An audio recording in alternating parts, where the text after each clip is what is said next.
आरा में भरत तिवारी एनकाउंटर मामले से जुड़ी हुई बड़ी खबर आ रही है। दायर याचिका पर सुनवाई से सुप्रीम कोर्ट ने इनकार कर दिया है।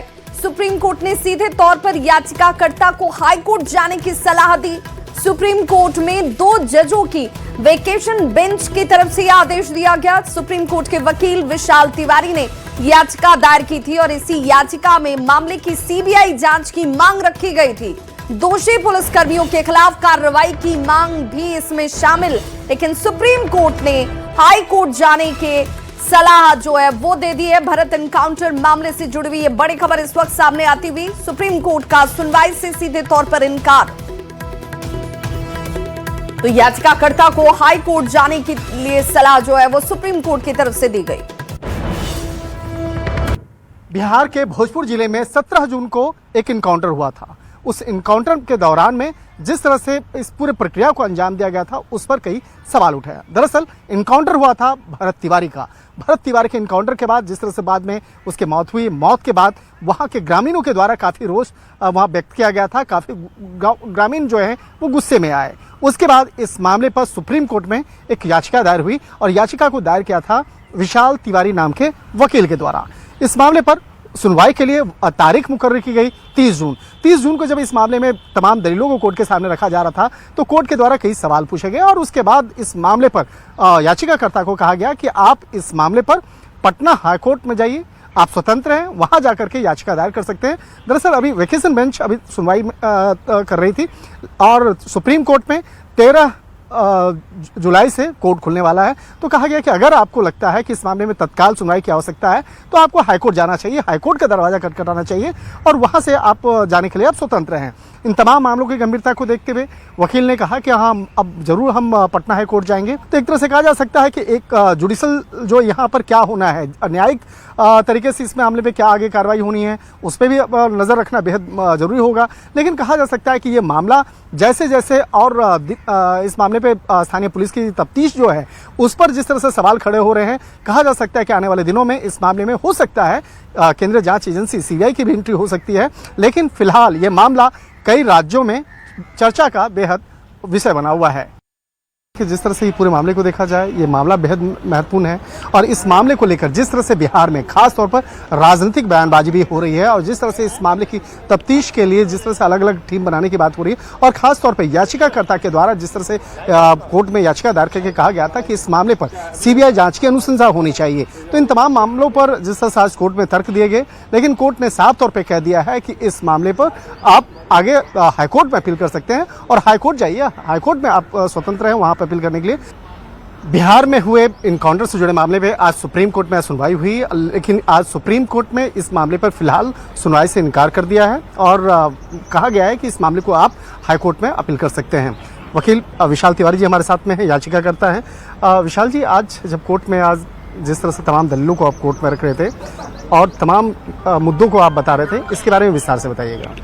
देखिए, हमारे द्वारा ये याचिका दायर की गई थी कि जो एक्स्ट्रा जुडिशियल किलिंग्स होती हैं वह कतई एक डेमोक्रेसी में उनको अलाउ नहीं किया जा सकता और खासकर इस मामले में भरत भूषण तिवारी के मामले में जो भी सारा लोकल्स का बयान निकल के आया है, मीडिया रिपोर्ट्स निकल के आई, उनमें यही जाहिर आया है कि भरत भूषण तिवारी द्वारा ना तो कोई अपराध कारित किया गया था और उस समय वह सरेंडर की पोजीशन में था और उसको उस समय उसकी हत्या की गई। तो सारा आरोप पुलिस पार्टी पर है। तो हमने याचिका में यही प्रार्थना की थी कि एक निष्पक्ष जांच हो, सीबीआई द्वारा इंक्वायरी हो और जो इन्वेस्टिगेशन और एविडेंस कलेक्शन है वो भी सीबीआई द्वारा किया जाए।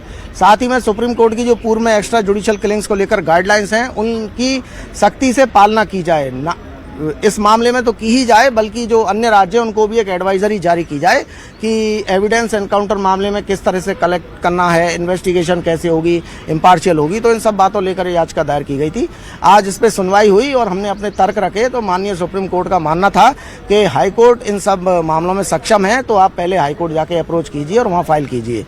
तो इस लिबर्टी के साथ याचिका का निस्तारण कर दिया गया और हमको हाईकोर्ट जाने का परमिशन दिया गया है। कब तक आप लोग हाईकोर्ट में अपील कर? देखिए, वहाँ का क्या लीगल हर हाईकोर्ट का अपना अपना कुछ एक सेट प्रोफॉर्मा होता है, क्या चीज़ चाहिए, तो उनको मालूमात करने के बाद और बहुत शीघ्र हमें जहाँ तक विश्वास है इस याचिका को हम दायर कर देंगे। तो अब देखना लाजमी होगा कि कब तक इस मामले को लेकर पटना हाईकोर्ट में याचिका दायर की जाती है। निश्चित तौर पर यह बेहद महत्वपूर्ण होगा। वीडियो जर्नलिस्ट चंदन के साथ शंकर आनंद, न्यूज 18 इंडिया, दिल्ली। तो एक तरफ सुप्रीम कोर्ट ने सुनवाई से इनकार किया तो दूसरी ओर भोजपुर के बिलौटी गांव में भरत तिवारी का श्राद्ध कर्म किया गया। करीब 15,000 लोगों के लिए प्रसाद तैयार किए जा रहे हैं। गांव में श्रद्धांजलि देने के लिए लोगों की भीड़ उमड़ रही है, तो वहीं परिजन और समर्थक भरत तिवारी को न्याय दिलाने की मांग दोहराते नजर आ रहे हैं। देखिए संवाददाता चंदन कुमार की रिपोर्ट। के बिलौटी गांव में देखिए पुलिस इनकाउंटर में मारे गए भरत तिवारी का श्राद्ध क्रम चल रहा है। देखिए किस तरह से तैयारियां चल रही है और बिलौटी गांव में तकरीबन इस मौके पर 15,000 लोगों के लिए भंडारे का आयोजन किया गया है। देखिए किस तरह से कारीगर कामों में लगे हुए हैं और सभी सामग्री को तैयार किया जा रहा है और लगातार अभी भी जो परिजन हैं, परिवार के लोग हैं, वो न्याय की मांग को लेकर के मुखर हैं और सीधे तौर पर देखिए किस तरह से तैयारी चल रही है। पिताजी हैं भरत तिवारी के और आज श्राद्ध कर्म की तैयारी जो है वो चल रही है। काफी संख्या में कारीगर जो हैं वो भंडारे की जो सामग्री है उसको तैयार करने में जुटे हुए हैं और लोगों की काफी भीड़ दिख रही है। काफी संख्या में लोग यहाँ श्रद्धांजलि देने के लिए पहुंचे हुए हैं और थोड़ी देर बाद जो भंडारा थोड़ी देर बाद स्टार्ट होगा उसको लेकर के यहाँ काफी लोगों की भीड़ जो है पहुंची हुई है। काफी दूर दूर से लोग इस श्राद्ध कर्म के मौके पर पहुंचे हुए हैं और सभी लोगों की ये कहीं जो है वो मांग है कि भरत तिवारी को न्याय मिले और जिस तरह से इस पुलिस इनकाउंटर में उसकी मौत हो गई थी, उसके दोषी जो पुलिसकर्मी हैं उनको लगातार दंडित करने की लोग और परिजन मांग कर रहे हैं। चंदन कुमार, न्यूज 18, बिलौटी, भोजपुर। और सुपौल से बड़ी खबर, जहां धर्म परिवर्तन के आरोप पर बवाल किया गया है। नेपाल से आई 4 सदस्यीय टीम पर एफआईआर दर्ज की गई है। प्रार्थना सभा में धर्म परिवर्तन कराने का आरोप लगा और हंगामे के बाद पुलिस सभी को थाने लेकर गई। ग्रामीणों ने प्रलोभन देकर धर्म बदलवाने का आरोप लगाया। आरोपियों ने धर्म परिवर्तन के आरोप से हालांकि सीधे तौर पर इनकार किया है। बीरपुर पुलिस ने जांच शुरू कर दी है। आवेदन पर केस दर्ज कर लिए गए हैं। थाना अध्यक्ष ने कहा कि जांच के बाद जरूरी सम्मत कार्रवाई की जाएगी। तो प्रार्थना सभा के नाम पर धर्मांतरण का खेल खेलने का आरोप ग्रामीणों की तरफ से लगाया जाता हुआ लालच दिया जा रहा है, प्रलोभन दिया जा रहा है। वीरपुर पुलिस ने हालांकि अब इसे लेकर जांच शुरू कर दी है कि ग्रामीणों के आरोप में कितनी सच्चाई है। तो इसी धर्म परिवर्तन को लेकर आरोप जो ग्रामीणों ने लगाया, जमकर यहां बवाल किया गया। खबर मोतिहारी से, जहां तुरकोलिया चौक पर अतिक्रमण हटाने पहुंची प्रशासनिक टीम के सामने एक ग्रामीण चिकित्सक ने हंगामा शुरू कर दिया। इस शख्स ने कार्रवाई का विरोध करते हुए मुआवजे की मांग कर दी और प्रशासन पर दबाव बनाने की कोशिश की। मौके पर काफी देर तक अफरा तफरी का माहौल दिखा। प्रशासनिक अधिकारियों ने समझाकर स्थिति को नियंत्रित किया है। सीओ ने स्पष्ट कहा कि सरकारी भूमि पर किए गए अतिक्रमण के लिए मुआवजा देने का कहीं कोई प्रावधान ही नहीं है। तो ये वो तस्वीर है, देखिए जिस तरीके से बताया जा रहा है कि ये सरकारी जमीन थी और इसी सरकारी जमीन पर अतिक्रमण कर निर्माण किए गए और इसी को ध्वस्त करने के लिए जब टीम यहां पर पहुंची तो विरोध करते हुए ये शख्स देखिए अपने ऊपर ज्वलनशील पदार्थ डालता है और इस लेकर अपनी नाराजगी जाहिर करता है और मुआवजे की मांग करने लगता है।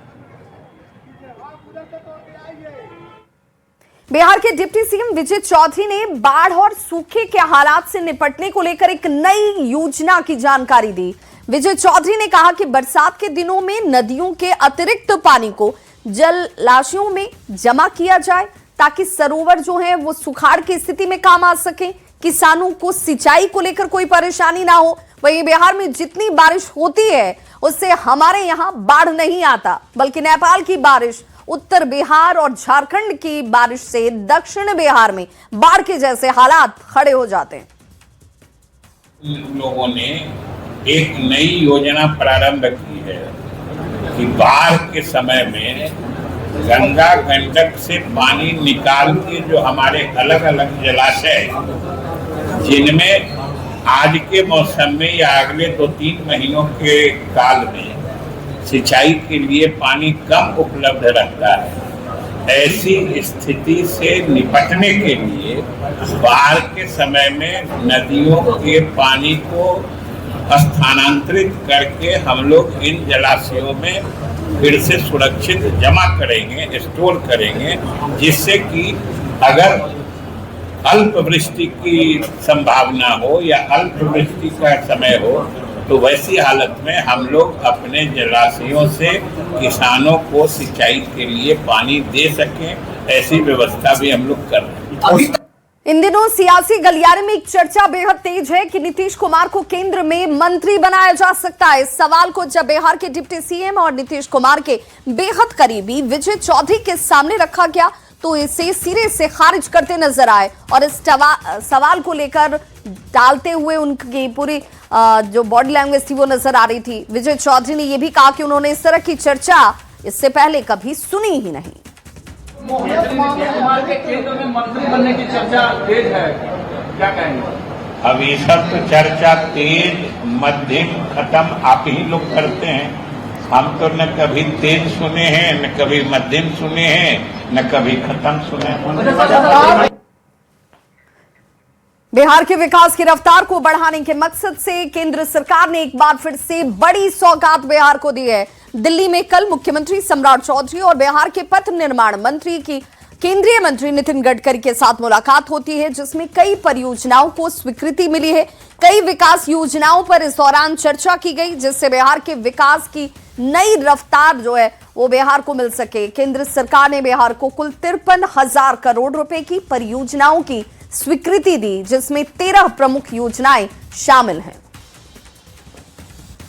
53,000 करोड़ रुपया का जो सहमति दिया है, मैं हृदय से राष्ट्रीय राजमार्ग मंत्री गडकरी जी को धन्यवाद देना चाहता हूँ। लाखों करोड़ों जनता आशान्वित थे कि उन्होंने तो इसमें सबसे पहले तो भगवान राम की जन्मभूमि अयोध्या से माता सीता की जन्मभूमि पुनौरा धाम को जोड़ने वाले राम जानकी मार्ग जो कि मसरक से भिट्ठा मोड़, उसकी भी स्वीकृति दिए हैं।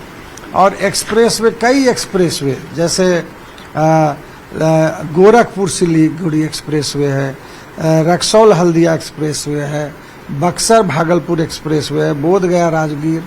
ये कई तरह की एक बहुत ही जटिल समस्याएं कई वर्षों से था हमारा गंगटा जंगल से गुजरने वाला राष्ट्रीय राजमार्ग, जो कि जंगल के चलते तो पूरा नक्सली प्रभावित इलाका भी था। तो उस पर भी विस्तार से सम्राट चौधरी हमारे मुख्यमंत्री जी एक एक विषय पर जानकारी गडकरी जी को दिए। कितनी बड़ी सौगात मानते हैं और कुल कितनी योजनाओं की स्वीकृति मिली है? देखिए, कल जो कुल 13 योजनाओं की स्वीकृति मिली है और लगभग 53,000 करोड़ की राशि का पूरा डीपीआर बना है।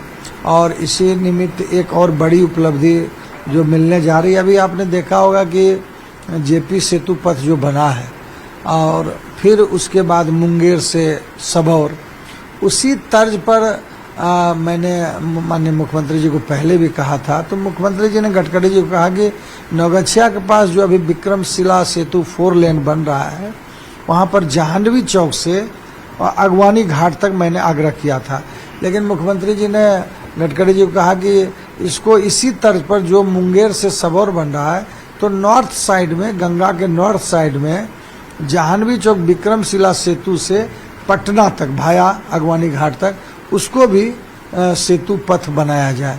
और इस पर भी गडकरी जी ने सहमति दी है।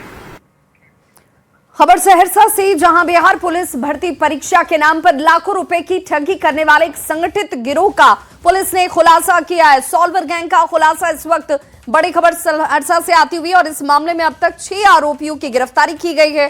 पुलिस के मुताबिक गिरोह अभ्यर्थियों से नौकरी दिलाने का झांसा देकर 6 लाख रुपए की मांग करता था और इसके लिए एडमिट कार्ड, मूल शैक्षणिक प्रमाण पत्र और ब्लैंक चेक भी जमा कराए जाते थे। सूचना के आधार पर शिवपुरी वार्ड संख्या 34 स्थित एक किराए के मकान में छापेमारी की गई, जहां से 2 आरोपियों को गिरफ्तार किया गया। कई अभ्यर्थियों के दस्तावेज, ब्लैंक चेक और 5 मोबाइल फोन की बरामदगी हुई है। मोबाइल की जांच में व्हाट्सएप चैट, एडमिट कार्ड और परीक्षा से जुड़े हुए संदिग्ध संदेश भी मिले, जिसमें पूछताछ में मुख्य आरोपी ने साल 2020 से ही इस पूरे नेटवर्क के जरिए ठगी करने की बात को स्वीकार किया है। जांच में गिरोह का नेटवर्क सहरसा समेत कई जिलों तक फैले होने की जानकारी सामने आई है और पुलिस ने बरियाही से एक अन्य आरोपी को गिरफ्तार किया, जबकि पटना और किशनगंज में कार्रवाई करते हुए संदिग्ध अभ्यर्थियों को हिरासत में लेकर पूछताछ जारी है। इस मामले में 12 नामजद और अन्य अज्ञात लोगों के खिलाफ बीएनएस यानी कि बिहार लोक परीक्षा अनुचित साधन निवारण अधिनियम 2024 के तहत प्राथमिकी दर्ज कर पुलिस नेटवर्क की गहनता से जांच में जुटी है।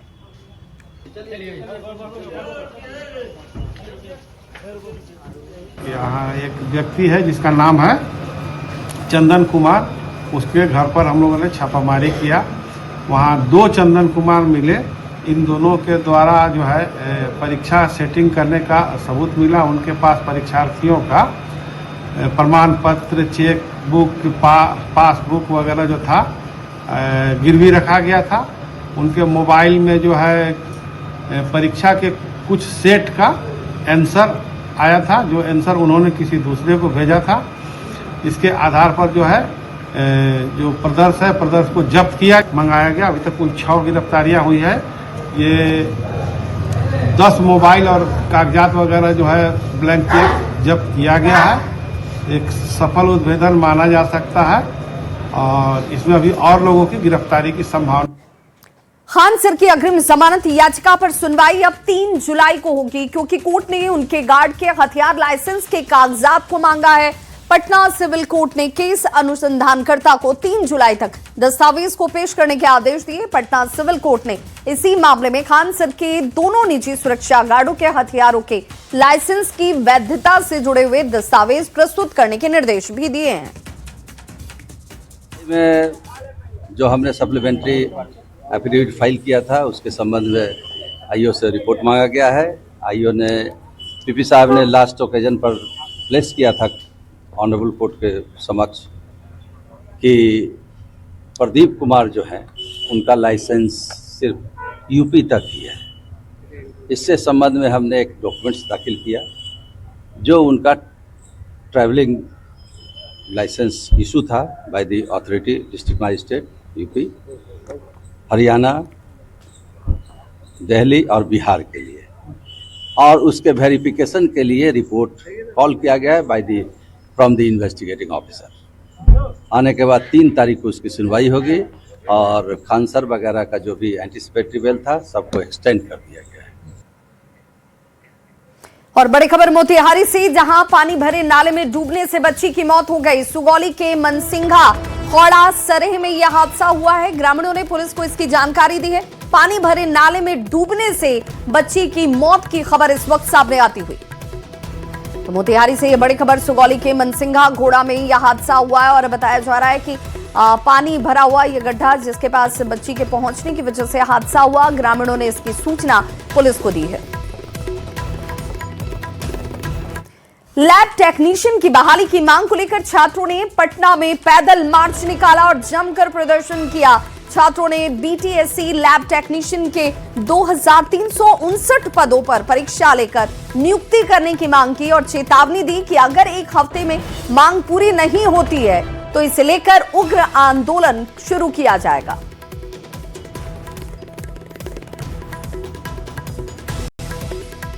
मुख्यमंत्री सम्राट चौधरी के निरीक्षण के बाद पटना कॉलेजिएट स्कूल में उत्साह का माहौल नजर आ रहा है। सीएम ने स्कूल के आधुनिक इंफ्रास्ट्रक्चर, स्मार्ट क्लासेस, लैब और लाइब्रेरी की सराहना की। उन्होंने स्कूल के लिए एक बड़े खेल मैदान के निर्माण का भरोसा भी दिया। वहीं स्कूल प्रिंसिपल ने कहा कि गुणवत्तापूर्ण शिक्षा के कारण अब निजी स्कूलों से भी छात्र यहां दाखिला ले रहे हैं। शिक्षक और छात्र दोनों को उम्मीद है कि मुख्यमंत्री के इस दौरे से स्कूल को नई पहचान और बेहतर सुविधाएं हासिल होंगी।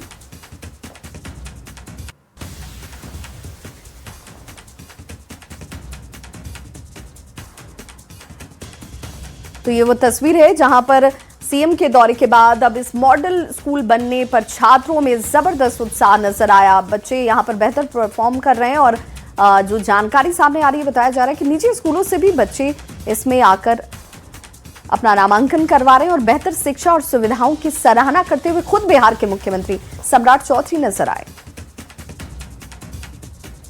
तो अपने प्रयोगों का प्रदर्शन जो है वो छात्रों की तरफ से मुख्यमंत्री के सामने किया गया और इनके इस कुशल पूरे कार्य को देखकर यहां पर मुख्यमंत्री भी बेहद उत्साहित नजर आए। तो बेहतर शिक्षा और सुविधाओं की सराहना तो की ही मुख्यमंत्री ने। उन्होंने बच्चों को उनके लिए सर्वांगीण विकास में खेलकूद का जितना बड़ा महत्व है, उस दृष्टिकोण से बड़े प्लेग्राउंड बनाने का भरोसा दिया, जिसके बाद छात्र बेहद उत्साहित नजर आए। सीएम के दौरे से अब इस स्कूल को एक नई पहचान मिलने की उम्मीद जग गई है। बेहतर शिक्षा जहां पर जिसकी सराहना खुद मुख्यमंत्री ने की, यहां पर तमाम व्यवस्थाएं बच्चों के लिए की गई हैं और प्रिंसिपल उसकी जानकारी देती हुई नजर आ रही थी। उन्होंने कहा कि बच्चे यहाँ काफ़ी मेधावी हैं, परिश्रम करते हैं और उसके बाद इसीलिए इनके सफलता भी आपको नजर आती होगी। सीएम के इसी दौरे के बाद से अब बच्चे भी बेहद उत्साहित नजर आए। का पटना कॉलेजिएट हाई स्कूल आज मॉडल स्कूल बन चुका है और यही वजह है कि बिहार के मुख्यमंत्री सम्राट चौधरी भी निरीक्षण करने के लिए पहुंचे। निरीक्षण के बाद बच्चे हों या फिर शिक्षक हों, आज गौरवान्वित महसूस कर रहे हैं, क्योंकि यह स्कूल मॉडल स्कूल के साथ साथ अब नजीर बनने वाला है। सबसे पहले बातचीत करेंगे, प्राचार्य हमारे साथ हैं। क्या लग रहा है, मुख्यमंत्री जी आपके यहाँ पहुंचे? जी, मुख्यमंत्री जी हमारे यहाँ विद्यालय में पहुँचे तो ये हमारे लिए और पूरे विद्यालय परिवार के लिए बहुत ही गर्व का क्षण था। मुख्यमंत्री सबसे पहले आए तो उन्होंने मुझे बुलाया और उन्होंने कहा कि आप बताइए और क्या क्या आवश्यकता है आपके विद्यालय को लेकर के। तो मैंने कहा कि सर, विद्यालय जब से मॉडल स्कूल में सेलेक्ट हुआ है, उच्च अधिकारी यहाँ कैंप करते हैं और एक एक कमियों को पूरा करने का पूरा प्रयास करते हैं। फिर भी उन्होंने कहा कि नहीं, फिर भी बताइए, कुछ तो कमी होगी। तो मैंने कहा कि बस हमारे खेल मैदान जो 4 एकड़ में फैला हुआ है, विस्तृत है, उसका आधुनिकीकरण कर दिया जाए। तैयार हो गए? वो बिल्कुल तुरंत उन्होंने अधिकारियों को आदेश दिया कि इस संबंध में कार्रवाई वो करना शुरू करें। उनको देख के तो लग रहा था जैसे ही, क्योंकि वो इन किए स्कूल में, तो उन्होंने ये बोला कि ऐसा स्कूल भी बिहार में हो सकता है, मुझे पता नहीं था। अच्छा। नहीं तो मैं पहले भी यहाँ आता अगर पता रहता कि ऐसा स्कूल है। और यहाँ के जो पदाधिकारी शिक्षा विभाग के सारे आए थे, वो भी लैब का जो व्यवस्था था वो देख के बहुत खुश हुए कि ऐसा भी लैब तो सेकेंडरी स्कूल में भी। गर्व है कि मैं सरकारी स्कूल में पढ़ती हूँ। हमारा स्कूल प्राइवेट स्कूल से कम नहीं है। यहाँ पे हर चीज़ की व्यवस्था है, अच्छे टीचर्स हैं, लैब है, स्मार्ट क्लासेस हैं। लोग तो बस प्राइवेट स्कूल से नाम कटवा के यहाँ पे आ रहे हैं। अच्छा, आप लोग नाम कटवा के भी यहाँ आ रही है? अच्छा, मतलब पढ़ाई कैसी है यहाँ? बहुत अच्छी है। लिए तो एक अविस्मरणीय पल ये बन गया। इसके पहले किसी मुख्यमंत्री ने हमारे विद्यालय का विजिट नहीं किया था, तो निश्चय ही एक गौरव का हमारे लिए रहा। साथ में हमें मोटिवेशन भी मिला, क्योंकि सर ही नहीं आए, सर के साथ हमारे आला दर्जे के जितने भी अधिकारी थे वो भी आए। अच्छा लगा, टीचर भी बच्चे को पढ़ा रहे हैं? यस सर, हमारे टीचर बहुत सपोर्टिव है। हमें कुछ भी प्रॉब्लम होती है तो हमें टीचर हमेशा सपोर्ट करते हैं। क्या सब व्यवस्था है यहाँ पर? यहाँ का व्यवस्था बहुत अच्छा है। यहाँ पे हर चीज़ की सुविधा है, चाहे वो केमिस्ट्री लैब हो, फिजिक्स लैब हो, या फिर बायो लैब हो, या फिर स्पोर्ट्स हो, या स्मार्ट क्लासेस हो, हर चीज़ की यहाँ व्यवस्था है। बरकरार रहे और प्राइवेट स्कूल में जो दाखिला हो रहा है, जो प्राइवेट स्कूल का जो क्रेज है, वो क्रेज सरकारी स्कूल का हो, इसको लेकर शिक्षकों और छात्रों से उन्होंने अपील भी की, भरोसा दिलाया, हर संभव मदद सरकार करेगी। और यही वजह है कि मुख्यमंत्री के आने के बाद बच्चे हो या शिक्षक आज गर्व से इठला रहे हैं। कैमरामैन मनीष जुनेजा के साथ रजनीश कुमार, न्यूज़ 18